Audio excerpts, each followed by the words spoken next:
பசுபொன் தேவர் ஐயா அவர்களுக்கு மலர் தூவி புகழஞ்சலி செலுத்தியுள்ளோம். நேற்றைய தினம் திரு ஸ்டாலின் அவர்கள் தென்காசி மாவட்டத்திற்கு சென்று ஒரு அரசு நிகழ்ச்சியில் கலந்து கொண்டு பேசுகின்ற பொழுது எடப்பாடி பழனிசாமி விரக்தியின் உச்சத்தில் இருக்கின்றார், தினந்தோறும் ஏதாவது ஒரு பொய்யான அறிக்கையை ஊடகத்தின் வாயிலாக பத்திரிகையின் வாயிலாக வெளியிட்டுக் கொண்டிருக்கின்றார் என்ற ஒரு கருத்தை சொல்லியிருக்கின்றார்.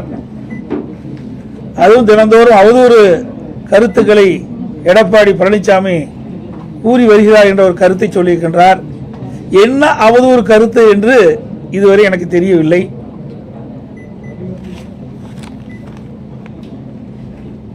இன்றைக்கு டெல்டா மாவட்டத்தில் குறுவை சாகுபடி செய்யப்பட்டு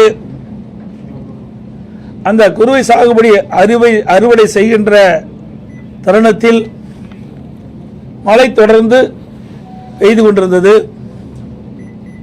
இன்றைக்கு அரசு செப்டம்பர் 1ஆம் தேதியே நேரடி கொள்முதல்கள் திறக்கப்பட்டு விவசாயிகள் கொண்டு வருகின்ற நெல் மூட்டைகளை கொள்முதல் செய்யப்பட்டது என்றும் குறிப்பிட்டார்கள்.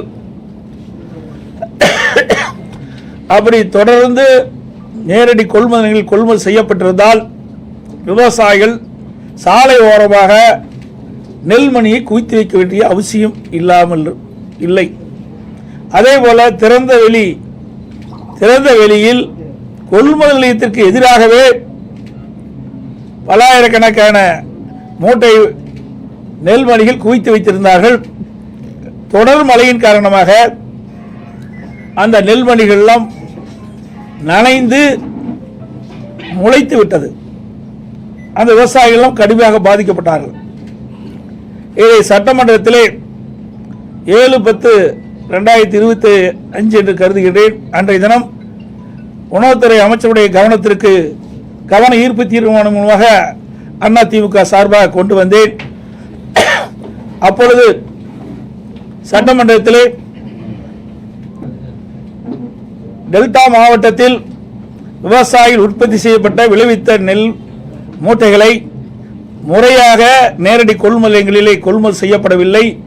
இதனால் விவசாயிகள் கொண்டு வந்த நெல் மூட்டைகள் வெளியிலே அடுக்கி வைக்கப்பட்டிருக்கின்றன. நெல் மணிகள் திறந்த வெளியிலே குவியலாக வைத்திருக்கின்றார்கள். மழையின் காரணமாக அந்த நெல் மணிகள்லாம் முளைத்து விவசாயிகள் பாதிக்கப்பட்டிருக்கின்றார்கள்.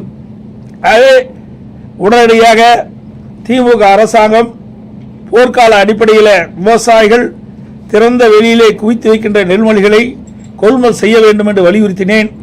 அப்பொழுது உணவு அமைச்சர் பதில் சொல்லுகின்ற பொழுது, நாங்கள் தினந்தோறும் ஒரு நாளைக்கு 2000 மூட்டை கொள்முதல் செய்கின்றோம், விடுமுறையான ஞாயிற்றுக்கிழமையும் கொள்முதல் செய்து கொண்டிருக்கின்றோம் என்ற கருத்தை சொன்னார். 17/10/2025 கவன ஈர்ப்பு தீர்மானம் 17/10/2025 கவன ஈர்ப்பு தீர்மானத்தில் சட்டமன்றத்தில் பேசினது. அப்படி 2000 மூட்டை கொள்முதல் செய்யப்பட்டிருந்தால் விவசாயிகள் கொண்டு வந்த அனைத்து நெல் மூட்டைகளிலும் கொள்முதல் செய்யப்பட்டிருக்கலாம். அதோடு நான் அறிக்கையின் வாயிலாக வெளியிட்டேன். அதற்கு நடவடிக்கை எடுக்கவில்லை. பிறகுதான் 21ஆம் தேதி 10ஆம் மாதம் 21ஆம் தேதி நேரடியாக டெல்டா மாவட்டத்திற்கு சென்றேன். அங்கே தஞ்சை மாவட்டம், திருவாரூர் மாவட்டம், நாகப்பட்டினம் மாவட்டம், மயிலாடுதுறை போன்ற மாவட்டங்களுக்கு நேரடி கொள்முதலுக்கு சென்று அங்கே பார்வையிட்ட பொழுதுதான் விவசாயிகள் கண்ணீரும் கமலுமாக எங்களுடைய வயலில் விளைவித்த நெல் மணிகளெல்லாம் திறந்த வெளியிலே கொட்டி இன்றைக்கு மழையிலே நனைந்து முளைத்து வீணாகிக் கொண்டிருக்கின்றது. என் கண் முன்னாடி எங்கள் கண் எதிரே இன்றைக்கு நெல்மணிகள்லாம் முளைத்து பெரும் நஷ்டத்துக்கு நாங்கள் உள்ளாக இருக்கணும் என்ற கருத்தை சொன்னார்கள். அப்பொழுது நான் அவரிடத்தில் கேட்டேன், எவ்வளவு நாட்களாக நேரடி கொள்முதலத்திலே கொள்முதல் செய்யவில்லை என்று கேட்கின்ற பொழுது சுமார் 15 நாட்களாக நேரடி கொள்முதல் நிலையங்களில் கொள்முதல் செய்யப்படவில்லை. அப்படி கொள்முதல் செய்யப்பட்ட காலகட்டத்திலும் 600 மூட்டைக்கு மேல் எந்த நேரடி கொள்முதலும் கொள்முதல் செய்யவில்லை என்ற கருத்தை சொன்னார்கள். அதோட சணல் சாக்குகள் இல்லை என்றும் அந்த நேரடி நெல் கொள்முதலத்தில் இருக்கின்ற அடுக்கி வைக்கப்பட்டிருக்கின்ற நெல் மூட்டைகளை எடுத்து செல்வதற்கு போதுமான லாரிகள் இல்லை, லோட் பேன் இல்லை. இப்படி இருக்கின்ற காரணத்தினாலே தான் விவசாயிகள் கொண்டு வரப்பட்ட நெல் மூட்டைகளை அவர்கள் கொள்முதல் செய்யாத ஒரு அவல நிலை ஏற்பட்டது. அதைத்தான் சுட்டிக்காட்டினேன். இதில் என்ன அவதூறு செய்தி இருக்கிறது என்று எங்களுக்கு தெரியவில்லை. அதோட துணை முதலமைச்சர் டெல்டா மாவட்டத்துக்கு சென்றார். நாங்கள் கூட பரவாயில்ல, டெல்டா மாவட்டத்துக்கு செல்றாரு, விவசாயிகளுடைய பிரச்சனைலாம் தீர்ப்பாரு, விவசாயிகளுடைய கருத்தை கேட்பாரு, நேரடி கொள்முதல் நிலையத்துக்கு செல்வார் என்றெல்லாம் நான் எதிர்பார்த்தேன். ஆனால் அங்கெல்லாம் போகல. உடனே ரயில்வே ஸ்டேஷனுக்கு போய் சரக்கு ரயிலில் அங்கே கொடியை அடிச்சிட்டு வந்துட்டார். ஏற்கனவே டெல்டா மாவட்டத்தில் கொள்முதல் செய்யப்பட்ட நெல் மூட்டைகள் எல்லாம் சரக்கு ரயிலில் 20 நாட்களில் சென்று கொண்டு இருக்கின்றது. ஆனால் விவசாயிகளை சந்திக்க அவர்கள் மனமில்லாத காரணத்தினாலே அங்கே நேரடி கொள்முதலுக்கு சென்று விவசாயிகளை சந்தித்தால் ஏதாவது பிரச்சனை ஏற்படும் என்ற அச்சத்திலே விவசாயிகளை சந்திக்காமலே இன்று தமிழக துணை முதலமைச்சர் சென்று விட்டார். அதற்கு பிறகு முதலமைச்சர் ஸ்டாலின் அவர்கள் கிட்டத்தட்ட 30 நாட்கள் முன்பாக நடவு செய்த நெற்பயிரெல்லாம் கனமழையின் காரணமாக நீரிலே மூழ்கி சேதமடைந்து விட்டது. சேதமடைந்த அந்த அழுகிய பயிர்கள் எல்லாம் ஒரு ட்ரெயினில் வச்சு கொண்டாந்து காட்டுறாங்க. எப்படிப்பட்ட முதலமைச்சர்! இந்தியாவிலே இப்படிப்பட்ட முதலமைச்சர் எந்த மாநிலத்திலும் இல்லை. விவசாயிகள் பாதிக்கப்படுகின்ற விவசாயிகளை நேரடியாக சென்று ஆறுதல் கூறவில்லை. அங்கே திறந்த வெளியிலே அடுக்கி வைக்கப்படுகின்ற மூட்டைகளையும் நெல்மணிகளையும் கொள்முதல் செய்வதற்கு மனமில்லை. இதனால் பெரும் நஷ்டத்துக்கு விவசாயி உள்ளாகிறார். இதையெல்லாம் கவனத்திலே கொள்ளாத ஒரு ஆட்சி தான் திமுக ஆட்சி என்பதை நேரத்திலே சுட்டிக்காட்ட விளைகின்றேன். அதோட நேற்றைய தினம் ஒரு கருத்தை சொல்லியிருக்கின்றார். திராவிட முன்னேற்ற கழக ஆட்சியில் தான் ஒவ்வொரு ஆண்டும் சராசரியாக 42 லட்சம் மெட்ரிக் டன் இன்றைக்கு கொள்முதல் செய்யப்பட்டதாக ஒரு பச்சை பொய்ய சொல்லியிருக்கார். திராவிட முன்னேற்ற கழக ஆட்சிக்கு வந்த பிறகு உணவு மானிய கோரிக்கை நடக்கின்ற பொழுது அந்த கொள்கை விளக்க குறிப்பில் குறிப்பிட்டது. அதை நான் ஊடகத்தின் வாயிலாக இந்த நேரத்தில் தெரிவிக்க விரும்புகிறேன்.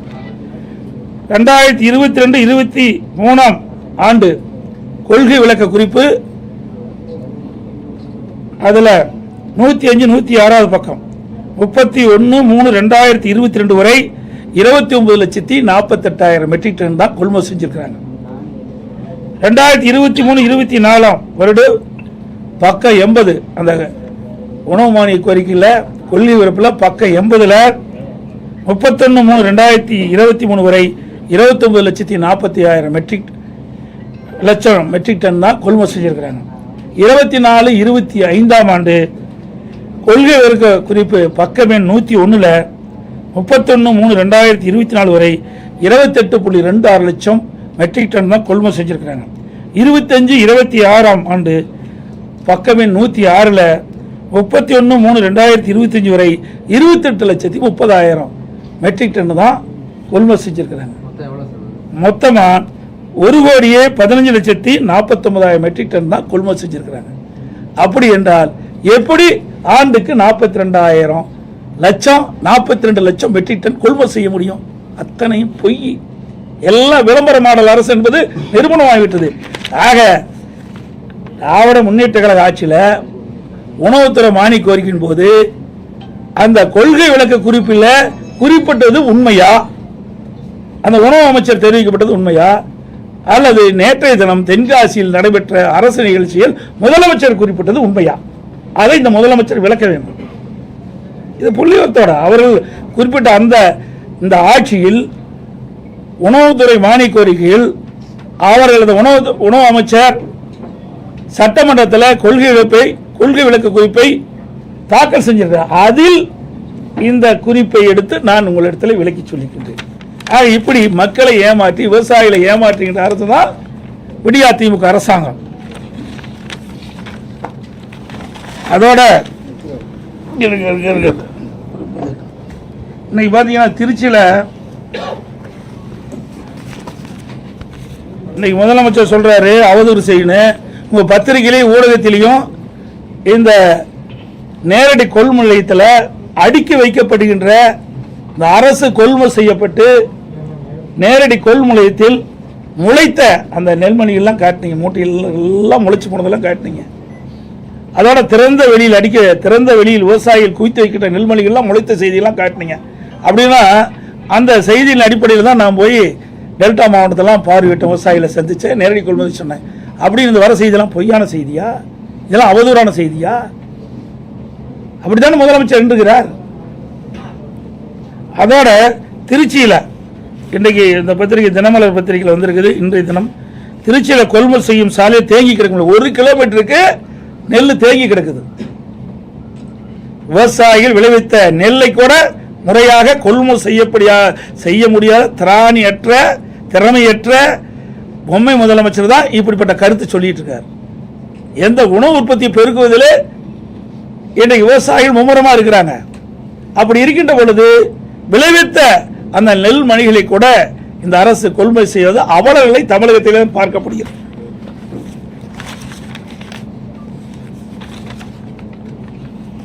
அதோட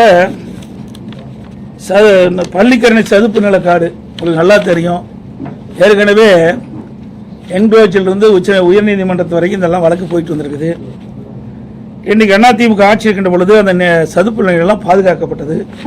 அதற்காக அம்மா அரசு போது மத்திய அரசின் நிதியுடன் 165.68 கோடி செலவில் தேசிய பருவநிலை மாற்ற தழுவல் நிதி national adaptation fund for climate change அதுக்காக கொடுத்து அதெல்லாம் பாதுகாத்தோம். அதிமுக ஆட்சியில் பள்ளிக்கரணை சுற்றுச்சூழல் மீட்பு திட்டத்தில் 2018-19 செயல்படுத்த ஒப்புதல் வழங்கி சதுப்பு நிலம் பாதுகாக்கப்பட நடவடிக்கை எடுக்கப்பட்டது. பள்ளிக்கரணை சதுப்பு நிலமெல்லாம் அதிமுக ஆட்சியில் பாதுகாத்தது. ஆனால் அந்த திராவிட முன்னேற்ற கழகம் ஆட்சிக்கு வந்த பிறகு இன்றைக்கு சென்னை மாநகராட்சிக்கு ஒரு குறிப்பிட்ட பகுதி இருக்குது, வனத்துறைக்கு குறிப்பிட்ட பகுதி இருக்குது. இன்றைக்கு இந்த சதுப்பு நில பகுதியிலிருந்து பள்ளிக்கரணையில் சதுப்பு நில பகுதியிலிருந்து அந்த எல்லையிலிருந்து 1 கிலோமீட்டருக்கு அப்பால் தான் இன்றைக்கு கட்டுமான பணிகளை மேற்கொள்ள வேண்டும். இது தென்னிந்திய பசுமை தீர்ப்பு ஆணையத்தினுடைய தீர்ப்பு. அந்த பசுமை தீர்ப்பு ஆணையத்தினுடைய தீர்ப்பின்படி அந்த சதுப்பு நில எல்லை கோட்டிலிருந்து 1 கிலோமீட்டருக்கு அப்பால் தான் இந்த கட்டுமான பணியை துவங்க வேண்டும். ஆனால் அதுக்கு மாறாக அந்த வனத்துறைக்கு கட்டுப்பாட்டில் இருக்கின்ற இந்த சதுப்பு நில பகுதியிலிருந்து அருகாமையிலேயே இந்த கட்டுமான பணிகள் ஆரம்பிக்கப்பட்டதாக செய்தியில் வெளிவந்துள்ளன. இது குறித்து நீதிமன்றத்தில் கூட வழக்கு தொடரப்பட்டிருக்கு என்பதை தெரிவிச்சுக்கிறேன். இதில் பல 100 கோடி ரூபாய் இன்றைக்கு முறைகேடு நடைபெற்றிருக்கின்றது, கையூட்டு பெற்றிருக்கின்றதாக செய்தியில் வெளிவந்துள்ள என்பதையும் இந்த நேரத்தில் தெரிவிக்கிறேன்.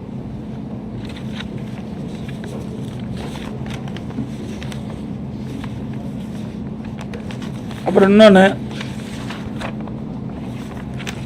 சார் என்றாலே திமுகவுக்கு அலர்ஜி. உங்களுக்கு நல்லா தெரியும் எந்த சாரு நீங்களே முடிவு பண்ணிட்டீங்க. எஸ்ஐஆர் என்ற வார்த்தை கேட்டாலே திமுகவுக்கு இன்னைக்கு ஒரு அதிர்வு ஏற்படுகின்றது, அதிர்ச்சி ஏற்படுகின்றது. இதில் என்ன தவறு இருக்குதுன்னு எனக்கு தெரியல. நீங்கள் பார்த்தீங்கன்னா அதிமுக சார்பாக நீதிமன்றத்துக்கு சென்று இன்றைக்கு ஆர்கே நகரில் மட்டும் நீதிமன்றத்துக்கு சென்று 31,000 வாக்குகளை நாங்கள் நீக்கியிருக்கிறோம்.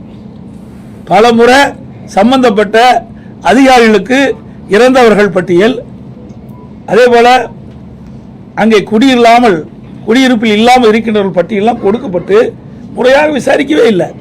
நீதிமன்றத்துக்கு சென்று தான் அந்த நீதிமன்ற தீர்ப்பின்படி 31,000 பேர்களை நீக்கியிருக்கிறோம். அதே போல கரூரில் இதே போல நீதிமன்றத்தின் மூலமாக 10,000 வாக்குகளை நீக்கியிருக்கிறோம். நீங்கள் 2023 ஈரோடு கிழக்கு சட்டமன்ற தேர்தலில் பார்த்தீங்களா, அந்த குடிசை மாற்று வாரியத்தில் இருக்கிற வீடுகளை இடிக்கப்பட்டு விட்டது. யாருமே குடியில்லை, அங்கே குடியிருப்பதாக வாக்காட்பட்டியலில் வாக்கால் இடம்பெற்றிருக்கிறாங்க.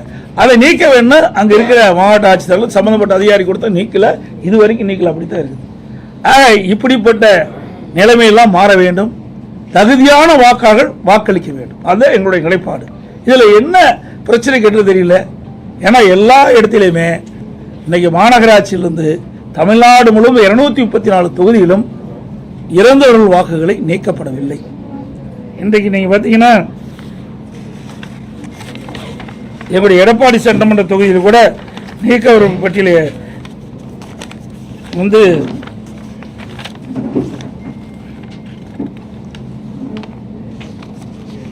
இறந்தவர்கள், அதெல்லாம் அங்கிருந்து வசிக்காதவர்கள், அதெல்லாம் நாங்கள் பட்டியலிட்டு கொடுத்துருக்குறோம். சுமார் 8000 பேர் அது இருப்பதாக நாங்கள் எங்களுடைய PLA2 நிர்வாகிகள் கணக்கெடுத்து கொடுத்துருக்குறாங்க. இப்படி எல்லா தொகுதியிலுமே 10,000, 15,000, 20,000, 30,000 இப்படி இறந்தவர்கள், அங்கே குடியில்லாமல் மாற்று இடத்துக்கு சென்றவர்கள், இப்படி ஒவ்வொரு தொகுதியிலும் இருக்குது. இதையெல்லாம் முறையாக இந்த SIR திட்டத்தின் மூலமாக முறையாக செயல்பட்டால் இந்த உண்மையான வாக்காளர் பட்டியல் வந்தால் உண்மையான தேர்தல் நடக்கிறதுக்கு வாய்ப்பு இருக்கும். அந்த அடிப்படையில் தான் நாங்கள் அதை ஆதரிக்கிறோம். இது ஆளுங்கட்சி, திமுக கட்சி ஆளுங்கட்சி. நாங்கள் தான் பயப்படணும், அது பயப்பட வேண்டிய அவசியமே இல்லை. ஆனால் 2026 நடைபெறுகின்ற சட்டமன்ற பொதுத் தேர்தலில் அதிமுக தலைமையில் அமைக்கப்படுகின்ற கூட்டணி மாபெரும் வெற்றி பெறும், ஆட்சி அமைக்கும். அந்த பயத்தின் காரணமாக இப்பொழுதே தோல்விக்கு என்ன காரணமோ அதை தேடி இன்றைய தினம் அறிவித்திருக்கிறாங்க. திமுக தலைவரும் திமுக கூட்டணி அறிவிச்சிருக்குது. ஆளுங்கட்சி திமுக. இது யார் போய் இதெல்லாம் போய் ஒவ்வொரு வீடாக போய் இந்த வாக்காளர்களை சந்தித்து எது உண்மையான வாக்காளர்கள், எது தவறாக இருக்கின்றது, யார் இறந்தவர்கள் என்ற பட்டியலெல்லாம் கணக்கிடுவது மாநில அரசுக்கு உட்பட்ட அதிகாரிகள் இருக்கிறாங்க. இப்போ தேர்தல் அதிகாரியுடைய கட்டுப்பாட்டில் இருப்பாங்க. மீண்டும் மாநில அரசாங்கத்துக்கு வந்து விடுவாங்க. மாவட்ட ஆட்சித்தலைவர்களும் இந்த மாநில அரசாங்க கட்டுப்பாட்டில் இருக்கிறாங்க. அப்படி இருக்கின்ற பொழுது இது நடுநிலையோடு செயல்பட வேண்டும் என்று நாங்கள் தேர்தல் ஆணையத்தை வலியுறுத்துகிறோம். தேவர் ஜெயந்திக்கு இன்னைக்கு செங்கோட்டையன் டிடிவி தினகரன் ஓபிஎஸ் சேர்ந்து போயிருக்காங்க. போனவங்க அந்த ரோகத்தை வீழ்த்துவதற்காக நாங்கள் 3 பேர் சேர்ந்து தேர்தலை சந்திக்கிறோம் அப்படின்றாங்க. இது 4 வருஷம் சொல்லிட்டு தான் இருக்கிறாங்க. இன்னைக்கு சொல்லிட்டு இருக்காங்க. 4 ஆண்டு காலம் தினம் பத்திரிகை தான் வருது, டிவியில் தானே சொல்லிட்டு இருக்கிறீங்க. இதே டிடிவி தானே பேசிக்கிட்டே இருக்காரு, இன்னைக்கே பார்த்துட்டு இருக்காரு. சசிகலாமா வரலையே, எனக்கு கேட்ட அளவுக்கு வரல. 3 பேர் தான் வந்ததா சொல்றாங்க அப்படின்னு நீங்க தான் சொல்றீங்க. அது வெளியில் வந்தது தானே உண்மை. நீங்க கற்பனையான கேள்விக்கு என்னால் பதில் சொல்ல முடியாது. யார் பேசிட்டு இருந்தாங்க? உள்ளாய் 3 பேரும் பேசியிருக்கிறாங்க. அவகிட்ட பேசினாங்களா? தவறான கேள்வி கேட்க வேண்டாம், உண்மையான கேள்வி கேளுங்க. இப்போ 3 பேர் செய்தியாளர் சந்திச்சுங்கிறீங்க. அது சந்திச்சிருக்கிறாங்க, நான் கேள்விப்பட்டேன். நான் பார்க்கல. 3 பேர் சந்திச்சிருக்கிறாங்க. அது ஏற்கனவே போட திட்டம் தானே. இன்னைக்கு நேரத்தை போட்டாங்க. அதிமுகவில் இருக்கின்ற பொழுது குழி பறிச்ச காரணத்தினால தான் நாங்கள் வெற்றி வாய்ப்பு இழந்துட்டோம். இப்படிப்பட்ட துரோகிகள் அதிமுகவில் இருந்த காரணத்தினால தான் எங்களை 2021 ஆட்சிக்கு வர முடியல. புரியுதுங்களா? இப்போ 2 நாளைக்கு முந்தைய என்ன சொன்னார் OPS? இவரே அதிமுக கட்சிக்கார், இவரே ஒருங்கிணைக்கின்றவர். உண்மையான அனைத்து இந்திய அண்ணா திராவிட முன்னேற்ற கழகத்தை மனசுலேருந்து இந்த வார்த்தை வராது. 2 நாளைக்கு முந்தி சொன்னார்ல, திமுக ஆட்சிக்கு வரும்னு சொன்னார். இவர் எப்படி போய் ஒன்றாக இணைய முடியும்? இதெல்லாம் திமுக பிடிஎம் இருந்து செயல்படும். அதிமுக உண்மையான அம்மா தொண்டர்கள்லாம் ஒன்றிணையலாட்டினா திமுக வந்துரும் அப்படின்னு தான் சொன்னேன். திமுக வந்துரும் நான் சொல்லல. நீங்க தாங்க பத்திரிகையில போட்டீங்க. அப்புறம் உங்க பத்திரிகை செய்தி அதெல்லாம் நீங்க மாத்தி பேசக்கூடாது. உங்க பத்திரிகை செய்தி நான் வச்சிருக்கிறேன், கையிலேயே எல்லாம் வச்சிருக்கிறேன். பத்திரிகை செய்தி, ஊடக செய்தி, அவர் என்ன பேசினாலும் எங்களுக்கு வந்திருக்கு. அதன் அடிப்படையில் தான் நான் அந்த கருத்தை சொல்றேன். அதெல்லாம் இன்னைக்கு தயக்கம்ல இல்லையா? இனிமேல் தானே இருக்கும். ஏற்கனவே நாங்கள் பதவியெல்லாம் பாருங்க. அதிமுகவை பொறுத்த வரைக்கும் யார் துரோகம் செஞ்சாலும் சரி, தலைமைக்கு உடைய கருத்தை அவர்கள் முழுமையாக கடைபிடிக்காவிட்டால் யாராக இருந்தாலும் உரிய நடவடிக்கை எடுக்கப்படும். நடவடிக்கை எடுத்துக்கிட்டு இருக்கோம். எடப்பாடி திமுக தான் எதிரி, அதிமுக எதிரி. அது மட்டும் இல்ல, எடப்பாடி திமுக தான் எதிரி எங்களுக்கு, அதிமுக எதிரி அல்ல. அவர் எப்படி ஒன்றிணைக்கிறாங்க? யாரை ஒன்றிணைவனா? யாரு ஒரே நிமிஷம் யாரை ஒன்றிணைவாங்க? அது சந்திக்கலாம். இப்போ நீ தான் காட்டிருக்கிற, நாங்கள் வேண்டாம் சொல்லுவோம்.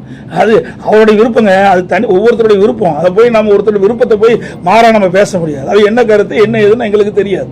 சொல்ல புரியுதா? அனைத்து இந்திய அண்ணா திராவிட முன்னேற்ற கழகத்தை புரியுங்க. எத்தனை எட்டப்பர்கள் எத்தனை துரோகிகள் வந்தாலும் வீழ்த்த முடியாது. இது எங்கள் பகுதியில் இருக்குது உண்மையான அனைத்து இந்திய அண்ணா திராவிட முன்னேற்ற கழகம். பொன்மனச்செம்மல் புரட்சித் தலைவர் எம்ஜிஆர் காலத்திலிருந்து இன்று வரை அணி பெறலாமல் இருக்கின்றவர்கள் இங்கே அமர்ந்திருக்கின்றார்கள். அது ஒன்றும் இல்லை, வீணா போனது. அதை பற்றி பேசி என்ன பிரயோஜனம்? வேஸ்ட், பேசுறதே வேஸ்ட்டு. கால நேரம் தான் வீண். அதிமுக பலவீனம் அடையாது சார். எதுக்கு பலவீனம் ஆகுது? எப்படி பலவீனம் ஆகுது? உங்களையும் ஏற்கனவே சவுத்துல பலவீனமா இருக்கு. யாரு நீங்க சொல்லலாம் சவுத்துல பலவீனம் யாரு சொன்னது? அதெல்லாம் நீங்களா ஒரு கற்பனை கண்டி பேசாதீங்க. மக்களுடைய மனதுதான், மக்கள் தான், ஊடக நம்பர்களும் பத்திரிகை நம்பர்களும் இதே தூவம் போடிட்டே இருக்கிறீங்க. அதிமுக பலவனம் சார். அதுக்கு முந்தி 10 ஆண்டு திமுக இருந்தப்ப என்ன பண்ணீங்க சார்? 2011 2021 வரைக்கும் அதை பத்தி ஏதாவது பேசுறீங்களா? 10 ஆண்டு காலம் பிரதான எதிர்கட்சி கூட வர முடியல திமுக. கருணாநிதி இருக்கும் போது நாங்க அப்படி இல்ல, பிரதான எதிர்கட்சியை வந்து அமர்ந்துக்கிறோம். 2021 75 இடங்கள் அதிமுக வெற்றி பெற்று இருக்குது. அப்படி இருக்கும்போது வேணும்னே திட்டமிட்டு அவ்வளவு செய்தி நீங்க பரப்பிட்டு இருக்கிறீங்க. அதுதான் ஏன் திமுக 2011 எங்க வந்தது? எத்தனை தேர்தலில் தோல்வி விட்டுறாங்க? அதை பத்தி ஏதாவது ஊடகம் ஏதாவது விவாதிக்கிறீங்களா? பத்திரிகை ஏதாவது போடுறீங்களா? ஆளுங்கட்சியா இருக்கும் போது அதிமுக விமர்சனம், எதிர்கட்சியா இருக்கும் போது அதிமுக விமர்சனம். அதிமுக கட்சி ஒன்று கட்சியிலனா உங்களுக்கு ஊடகத்துக்கு செய்தி இல்லாம போயிருக்கு.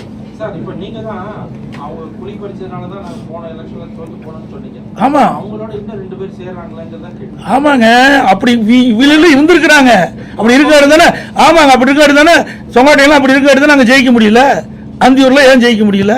அதெல்லாம் அதிமுக கோட்டைங்க. சேவலே ஜெயிச்சது அதிமுக. இரண்டாக பிரிகின்ற பொழுது மாண்பு அம்மா தலைமையில் நாங்கள் சேவல் சின்னத்தில் போட்டிக்கிட்டோம். நான் அப்போ ஜெயிச்சேன். அப்போ அதிமுக சார்பா பெரியசாமி என்ற ஒரு எம்எல்ஏ வெற்றி பெற்றார். தனியா இருக்கும்போது அப்படிப்பட்டதில் 1020 ஓட்டில் தோத்தோம்.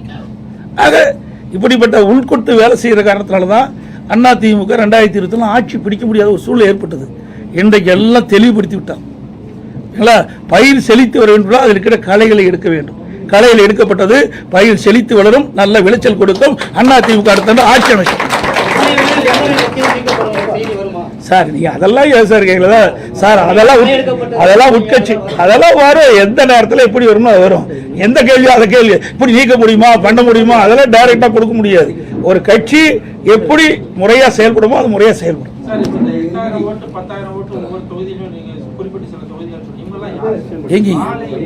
சார் இறந்தவர்களே இருக்கிறாங்க. என்னுடைய எடப்பாடி சட்டமன்ற தொகுதியில் 5600 பேருக்கு மேல இறந்தவர் இருக்கிறாங்க. எடுக்கவே இல்லை. பல ஆண்டுகளாக நாங்க எழுதி கொடுத்துக்கிட்டே இருக்கிறோம், யாரும் எடுக்கவே இல்லை. அது இப்ப பாருங்க, 10,000 கரூர்ல நீதிமன்றத்துக்கு போய் 10,000 ஓட்டு நீக்கிறோம். இதை முறையா தேர்தல் ஆணையத்துக்கு அனுப்பிச்சோம். மாநில தேர்தலுக்கு மத்திய தேர்தல் எதுவுமே இல்லை. நீதிமன்றம் போய் தான் அதை வந்து விசாரிக்கப்பட்டு தேர்தல் ஆணையத்துக்கு உத்தரவு போட்டு வீடு விட 10,000 நீக்கிறோம். அதே மாதிரி ஆர்கே நகர்ல 31,000 ஓட்டு நீக்கியிருக்கிறோம். இப்போ டி நகர்ல நம்முடைய தலைமை நீதிபதிட்டு வரும்போது தேர்தல் ஆணையத்தை கேட்கும்போது எஸ்ஐஆர் வருது. அப்போ முறையா நாங்கள் வீடு வீடாக போய் நாங்கள் சோதிச்சு யாரால இருக்கிறாங்க, யாரால இறந்தவர்கள் என்ற பட்டியல் நாங்கள் நீக்கணும் உறுதிமொழி கொடுத்துருக்குறாங்க. இப்படி எல்லா தொகுதியிலுமே இப்போது அனைத்து இந்திய அண்ணா திராவிட முன்னேற்ற கழகத்தின் சார்பாக சேர்த்தல் நீக்கல் பட்டியலை கொடுத்துருக்குறோம். இப்போ எஸ்ஐஆர் வந்திருக்குது. இன்றைக்கு எப்படி செயல்படும் என்று கருதுகிறேன். ஏன்னா இது எல்லாமே மாநிலத்தில் இருக்கின்ற அரசு அதிகாரிகள் தான் இந்த பணியை செய்யறாங்க. அதனால இந்த நடுநிலையோட இந்த அரசு செயல்படணும். இந்த அரசு அதில் தலையிடக்கூடாது என்பதுதான் எங்களுடைய தாழ்மையான கருத்து.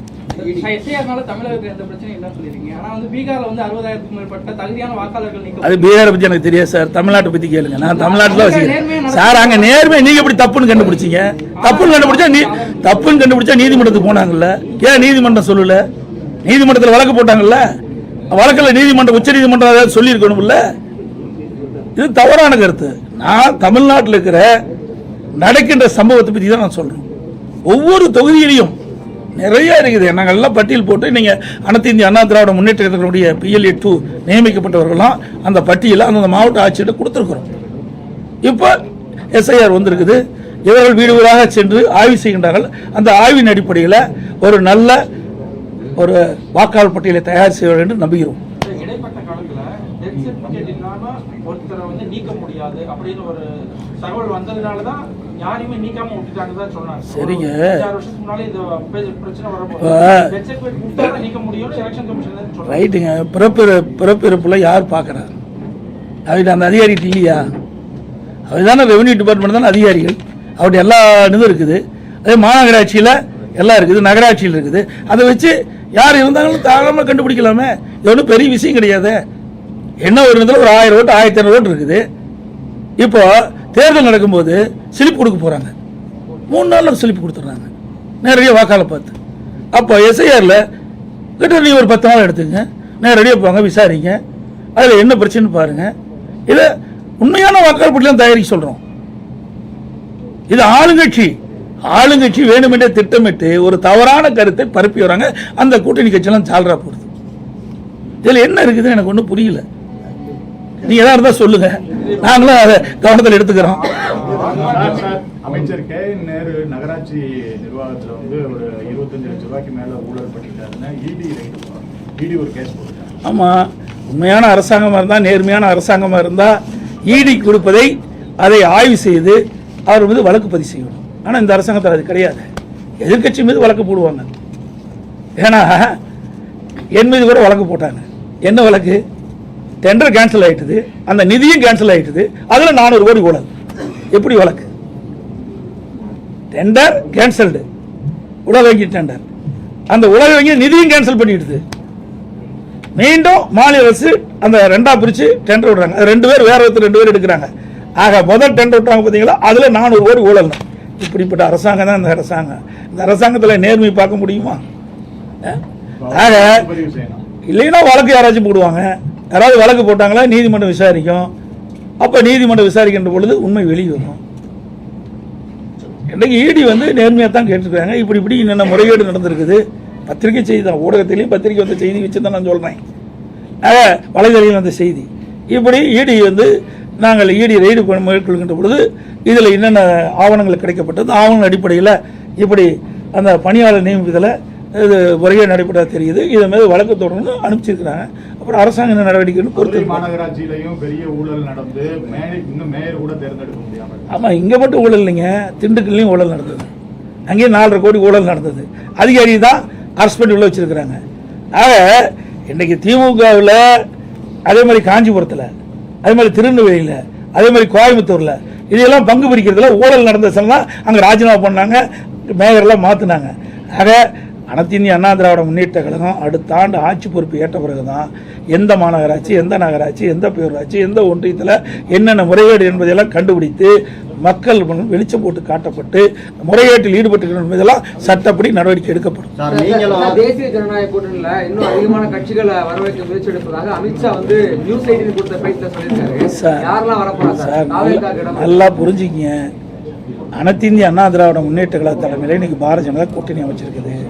இன்றைக்கு ஒவ்வொரு முறையும் தேர்தல் வருகின்ற 2019 நாடாளுமன்ற தேர்தல் அப்போ ஒரு மாதத்துக்கு முன்பு தான் நாங்கள் கூட்டணி அமைச்சோம்.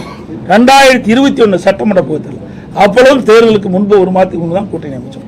2024 அப்பொழுதும் தேர்தல் அறிவிக்கப்பட்ட பிறகுதான் நாங்கள் தேமுதிக கூட்டணி. இப்படி அனைத்து இந்திய அண்ணா திராவிட முன்னேற்ற கழகத்தை பொறுத்த வரைக்கும் தேர்தல் அது வந்தாங்க அமைச்சோம். இருந்தாலும் இன்னும் அந்தந்த கட்சிகள் சுயமாக சுதந்திரமாக செயல்பட்டுக் கொண்டிருக்கின்றது. ஒரு கூட்டணி அமைக்கப்பட்டு விட்டால் அந்த கூட்டணியினுடைய நிலையில் தான் அவர்களும் செல்ல முடியும். கூட்டணியினுடைய கொள்கையின் அடிப்படையில் செயல்படுத்த முடியும். ஆக தனியாக அந்த கட்சி எது செயல்படுத்த முடியாது, எந்த கருத்தையும் சொல்ல முடியாது. இப்போ அப்படித்தானே திமுக தலைமையில் இந்த கூட்டணி கட்சி எல்லாம் ஏதாவது வாய் திறந்திருக்குதா? டெல்டா மாவட்டத்தில் இவ்வளவு நெல் பாதிப்புட்டாக இருக்குது, அதில் ஏதாவது வாய் திறந்து பேசினாங்களா? ஏதாவது போராட்டம் நடத்தினாங்களா? முடியாது. ஏன்னா கூட்டணியில் அங்கம் வச்சுட்டாங்க. தேர்தல் உரிய காலத்தில் வர இருக்குது. இப்படி சொன்னால் வாக்கு பாய்ச்சிடும்.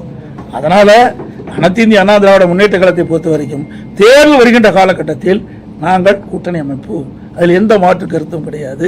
நீங்கள் என்ன எண்ணுகின்றீர்களோ நிச்சயமாக நடக்கும். இப்பொழுதும் சொல்கின்றேன், 2026 சட்டமன்ற தேர்தலில் அனைத்து இந்திய அண்ணா திராவிட முன்னேற்ற கழக தலைமையில் அமைக்கப்பட்ட கூட்டணி பெரும்பான்மையான இடங்களிலே வெற்றி பெறும். அண்ணா திமுக தனி பெரும்பான்மையோடு ஆட்சி அமைக்கும். நன்றி, வணக்கம். அதாவது நாங்களாம் நீங்க தான் தவறான செய்தி வெளியிட்டு இருக்கிறீங்க. இது ஊடக நபர்கள் பத்திரிகை இந்த நேரத்தில் கேட்கிறேன். அனைத்து இந்திய அண்ணா திராவிட முன்னேற்ற கழகம் தாவேகாவோட கூட்டணி நாங்கள் பேச்சுவார்த்தை இதுவரைக்கும் நடத்தலை. அதே மாதிரி தாவேகா அண்ணா திமுக கட்சியோட கூட்டணி பேச்சுவார்த்தை நடத்தலை.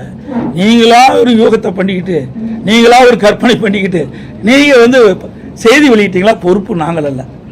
அதோட ஒரு இடத்துல இன்றைக்கி 2-3 இடத்துல பார்த்தோம். கரூர் சம்பவத்துக்கு பிறகு 2-3 இடத்துல இன்றைக்கு தாவேகா கட்சி சேர்ந்த அந்த தொண்டர்கள் எங்கள் கூட்டத்தில் கொடி பிடிச்சாங்க. அப்போ நம்ம ஆரவாரமாக இருந்தாங்க. குமராவளையம் சட்டமன்ற தொகுதியில் இருந்து எழுச்சி பயணம் போட்டுருந்தேன். அப்பொழுது சொன்னேன், தொண்டர்கள் அங்கே பிள்ளையார் சொல்லி போட்டுட்டான்னு சொன்னேன். அதை நீங்கள் பெருசாக பேசிக்கிட்டே இருக்கிறீங்க. ஆக அவர்களுடைய கட்சி கொடி தான் காட்டினாங்க. நல்லா புரிஞ்சுங்க, வேறு கட்சி கொடி காட்டல. அப்பவும் அவர் கட்சிகளாக இருக்கிறாங்க. ஆக அந்தந்த கட்சி தலைவர் எடுக்கிற முடிவுதான ஒழிய நாங்களும் அவரோட பேச்சுவார்த்தை நடத்தலை, தாவாக்கோட பேச்சுவார்த்தை, தாவாக கட்சியும் அதிமுக பேச்சுவார்த்தை நடத்தவில்லை என்பதை நேரத்தில் தெரிவிச்சு. ஆமா, தொண்டர் தான் ஏங்க, அப்படி கிடையாது. தொண்டர் வந்து ஏங்க, உங்க வீட்டில் ஒரு விருந்தாளி வராங்க, விருந்தாளி வந்து என்ன சொல்லுவீங்க? போப்ப வெளியின்னு சொல்லுவீங்களா? என்னங்க இது? ஒரு மனிதாபிமானம் வேண்டாம். ஒரு கட்சியில் இருக்கிற ஒரு தொண்டை வந்து எங்க கூட்டத்தில் கலந்துட்டு கொடியாட்டுறாங்க. அப்ப இதுல என்ன தவறு? சுண்டலை பற்றி தான் சொன்னேன். அங்க வந்து கொடியாட்டி தொண்டர் வந்து அங்க வந்து தொண்டர்கள் வந்து பிள்ளையார் சொல்லி போட்டுருக்கான்னு சொன்னேன். இதுல என்ன தவறு இருக்குது? யாரு எதுக்கு உழ வைக்கிறதுக்கா? ஏற்கனவே நாங்க பண்றது ரொம்ப பத்தலையா? இப்படிப்பட்ட நிலைமைக்கு அவைதான காரணம். ரைட். அனைத்து கூட பத்திரிகை நன்றி, வணக்கம்.